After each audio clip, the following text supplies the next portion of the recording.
साबिक वज़ीर-ए-आज़म नवाज शरीफ का कहना है कि इमरान खान को कोई फेस सेविंग नहीं देनी, जिसके लिए ये बेताब है। नून लीगी कायद नवाज शरीफ ने ट्वीट किया है कि 10 लाख लोग लाने का दावा करने वाला 2000 बंदे इकट्ठे नहीं कर सका। अवाम की लाताल्लुकी की वजह वो शर्ंगेज झूठ हैं जिनका कच्चा चट्ठा कौम के सामने आ चुका है।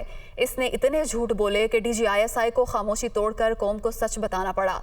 इमरान खान का सारा जोर सिर्फ गालिम गलोच तक महदूद है। शहबाज शरीफ से कह दिया इस फितने का कोई मुतालबा नहीं सुनना। वज़ीर आज़म को अपनी तमाम तर तवज्जो अवामी खिदमत पर मरकूज रखनी चाहिए। फवाद चौधरी कहते हैं नवाज शरीफ बताएं, अगर 2 से 3 हज़ार लोग हैं तो उनकी हुकूमत लॉन्ग मार्च रोकने के लिए अदालत क्यों गई? बैक चैनल बातचीत को कायद नवाज लीग ने ही ओवर रूल किया। इनकी दलील है कि वो 1 साल से पहले इलेक्शन नहीं जीत सकते। वो दुनिया का इमरान खान के साथ में गुफ्तगू कर रहे थे। नवाज शरीफ कहते हैं 2000-3000 लोग हैं, तो मैं पहले नवाज शरीफ सबसे कहता हूँ तो फिर आप अपनी हुकूमत आपकी सुप्रीम कोर्ट में क्यों गई है कि लॉन्ग मार्च रोका जाए?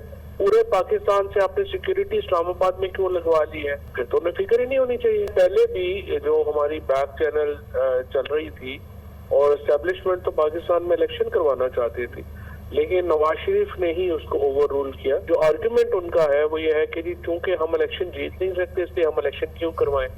अब ये देखिए, ये बड़ा ही एक बोंडा किस्म का आर्गुमेंट है, दलील है। तो ये फिर कोई जमहूरियत तो ना हो, या तो फिर आप कोई नॉर्थ कोरिया या बर्मा का सिस्टम बना ले।